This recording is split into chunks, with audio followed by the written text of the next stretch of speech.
Hello, this is the chart profit video. Just over 90 minutes into the trading day on Friday the 27th of January. Okay, this is the pre-open today.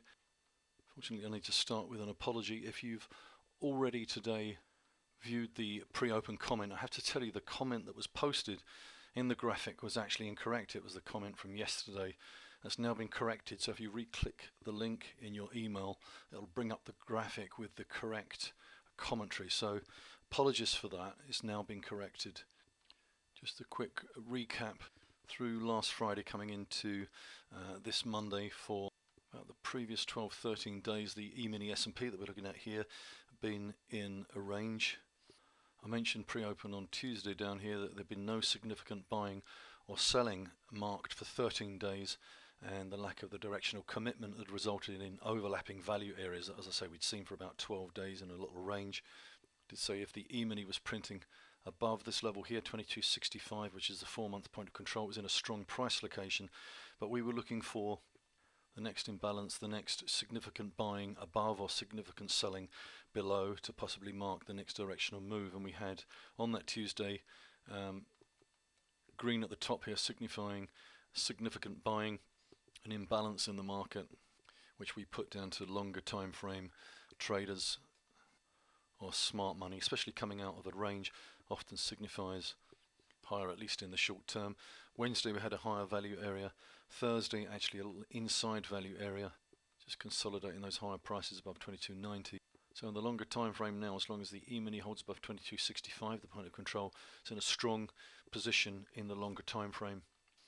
And I had said pre-open, albeit unfortunately not really still on time, at the very minor, just a 5-day. This is more for intraday traders. The point of control, 5-day point of control at 22.93. Price relative to this level today could be a useful level to monitor, strength, weakness intraday. Here's a 30-minute chart of the E-mini S&P. This level here, 22.93. We actually opened just above it, and then we've immediately come back underneath it. So in the very short time frame, we're in a weaker price location, pretty meaningless in the longer time frame at the moment. Just returning to the pre-open graphics, so breadth and momentum have improved. We see the pulse chart. Let's take a look at that. So at the top of the pulse chart here, we're looking actually at the spider, but the coloured bars are actually those imbalances that we just saw on the E-mini significant buying selling. So here's the range that we were talking about. We did have a bit of weakness from early December, which started with this significant selling here. But basically we just extended this range out across into early January. Then we have the significant buying at this point, and there's the last couple of days. Breadth has yet to break down, and price momentum just dipped below zero here, but has turned back up above zero, trend up, and is heading higher, momentum up. So currently this is a pretty healthy looking pulse on this chart here. So that middle line, the breadth indicator, from these two indicators on the daily breadth chart, this one here, the net new highs 25, 5-day moving average in black is above zero, and the percentage of stocks in my New York list that are above their 50-day moving average is above 50%, and these two indicators together, both being above their levels, give us this green indication here on the breadth chart. When the breadth is green, price momentum above zero, you tend to find that the imbalances, the green imbalances of the E-mini, lead to higher prices, whereas the red bars are less significant. Okay, here's something else from the pre-open. We're talking about the sentiment. My version of the RIDEX assets ratio was lower at 6.78. That was down from 10.74 at the end of last week, and the market is higher this week, and I've said more on this in today's video. Let's have a look at that. Here's the peak that we reached recently. Ratio this high historically has been considered really high. We did get higher, up to 14 back in March 2015, which led to this kind of go nowhere situation for the market. Just way too much enthusiasm at this point. But this is pretty high, but let's just zoom in on this area here. I mentioned this at the start of the year when, okay, we were high, there's a high ratio there above 11. The market actually moved higher during this week here for 3 or 4 days at the start of the year, and the RIDEX ratio plummeted. Simple interpretation of that would be retail investors feeling pretty negative about the market and taking these higher prices for a few days as an opportunity to cut back. We then went into a trading range here, and then the same things happened. Got a little elevated on the ratio above 10 at this point here, but then once again this week as the market has broken out, the RIDEX ratio has again fallen pretty sharply. From a contrarian viewpoint, just considering the track record of these investors who unfortunately tend to be wrong, from a contrarian viewpoint, that's in the short term at least, well, we can see the result. It's probably, see what happens over the next few days. It's usually the case that the momentum, if the momentum of the market is higher, I usually find the ratio is also moving up. So this is a kind of interesting situation. We'll watch what happens over the next few days. At least we know this level here at where the ratio is up here around 12, that if we should see the market pushing higher and the ratio comes back, in other words the investors are getting swiftly back into the market, we know exactly where the previous peak in sentiment came, and that might be something to look out for. Just to break that down a little bit, here's the RIDEX bear fund assets that I follow in isolation, and you can see just the rally over the last couple of days here, and the bear fund assets have moved higher, and the bull fund assets have actually come down here, so hence the ratio has moved up. And from the retail sentiment, we can see again here in the public poll from AAII this week that the bulls percentage, similar to the RIDEX, was lower at 31.6 from 37% previous week. That's a 12-week low in bulls percent this week, and the bears percent was higher, 33.5. That's a 12-week high. So this week we've actually got more bears than bulls, and that's the first case of that for quite a few weeks. And the newsletter writers, this is the Investors Intelligence poll. Bulls percent was also lower here, 58.2, and the bears percent was slightly higher. So again, an increase in net bearish sentiment, but totally different kind of chart. We're coming down from a much higher level. If we look at the bulls percentage last week at 60.3%, that was the highest bulls percent since June 2014. Bears percent last week 17.3, that was the lowest since July 2015. And also if we look at the data from Lipper US fund flows, they again have reported equity fund including ETF outflows this week of, this is an outflow, a negative $5.7 billion. Not huge, but a reasonable outflow. Takes our 4-week flow down into negative territory, pretty much neutral on this indicator at the moment. Longer term level to watch on the spider is 226.16, which remains our 2-month point of control that was built in this range across here.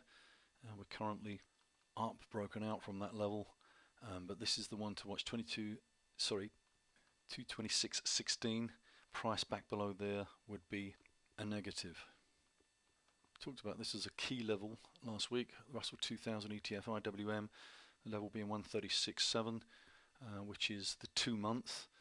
We did print two daily bars above that level on Wednesday and Thursday. Currently today we're printing back underneath it, so next week it would be good for the bulls to see the IWM printing back above 136.70.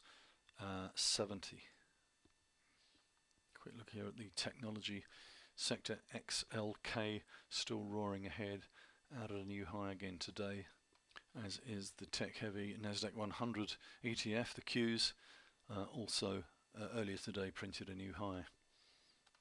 Looking at TLT, the T-bond ETF, having a little bit of a rally today.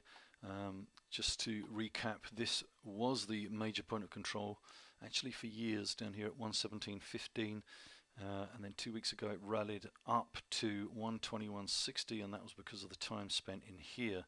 Subsequent to that, unfortunately, bonds, the TLT, printed back below that level, and we're currently now printing in a weak position below that level. Now that the point of control has moved higher, if we saw TLT printing back above 121.60, in a pretty good position, a pretty strong price location, I'd expect it to move higher. Currently this is a bit worrying. Also have a situation with GLD, the gold ETF, printing in a weak price location. We've had a decent rally here, back up to the halfway point. Here's the major low, here's the subsequent high, and here's the half. Very similar to cash, as I've discussed in the pre-open. And we've struggled at this halfway point here. So GLD also in weak price location, price back above that level, which is about 115.50, would be much stronger, especially a little higher low above it. And then we have the major, which has not yet moved, at 119.84. So there's still plenty of overhead resistance, but currently we're in a weak price location again here. Okay, significant event on the USO, the oil fund ETF. Major point of control previously at this level here, 1075, was migrated higher to this level, which is 1144. This will be in the ebook this week. This has just happened, so not even reflected in the pre-open earlier today. I checked the current data after I published that, and actually it has just moved up to 1144. We're printing just a little bit below it. If USO can print some time above that level earlier next week, that's usually a bullish situation. Major point of control moves higher, and then we see time printed above that level. It usually leads to higher prices. Currently printing very close to it, and it certainly doesn't always work out like that, but we just need to watch price relative to that level next week, and I'll report that each day in the pre-open. Okay, this is the dollar index chart. This was the highest level since April 2003. Obviously we've retraced from there. As you know, many weeks ago we spoke about a target for the dollar index up around 104, and I've said that got to consider the possibility that this is actually topped here. So we've retraced. There's room for a retracement again of that decline back up higher. January has pretty much gone against the seasonal pattern for the dollar index. Usually January and February both up, and from mid-March it's sort of pretty weak, so we've gone against the seasonal here. Oscillators generally, technical oscillators, oversold. Got a little bit of a bullish divergence going on at the moment, so maybe a bit of a bounce here. To be honest, I'm a bit wary. The 2-year point of control of what I call the current distribution is down here at 95.57. It was this level actually that gave me the target up around here, so just thinking about that and knowing that when distribution patterns are complete, the chart usually gets back to the point of control, which is quite a way down here. So it'll be interesting to see how February plays out. As I said, we usually see strength through January and February. If we see some consolidation in here rather than much of a rally which takes us back to the high, and or the oscillators rally back a bit and then turn over, I could see a good shorting situation arising. Have no real levels to work from for the Euro FX chart to get a clue on that. Had a rally this month. I'm staying negative on this chart for now, simply because I can't find a good enough reason to turn positive yet. Pound dollar's a little different. We've got the 124.19 10-month point of control here. Pound dollar has maneuvered above that level, is now currently in a strong price location. Most of the technical oscillators are again extended, so we could see a retracement here. Just wonder if we hold this level or break back below it. So it's 124.19 on the pound dollar, the 10-month. If we see this kind of pattern and we hold, that would be pretty bullish for this chart and a negative for the dollar. Just the fact that we're holding above it currently is interesting. And we're back to looking at the same levels here. They haven't moved on the Aussie dollar, the 4-year just above the current price, and the major above that. So there's a big band of what is now resistance on this chart, but going back to what I said in September, October, if we saw a clear higher low above that level of major resistance, and we probed into it here, but there was no kind of higher low above it, we're now back up here. But if you get this sort of pattern somewhere down the line, that would indicate strength for this chart. Currently though, as far as I'm concerned, we're still in pretty weak price location. That could change. Okay, that concludes. Once again, I wish you a good weekend and thank you for watching.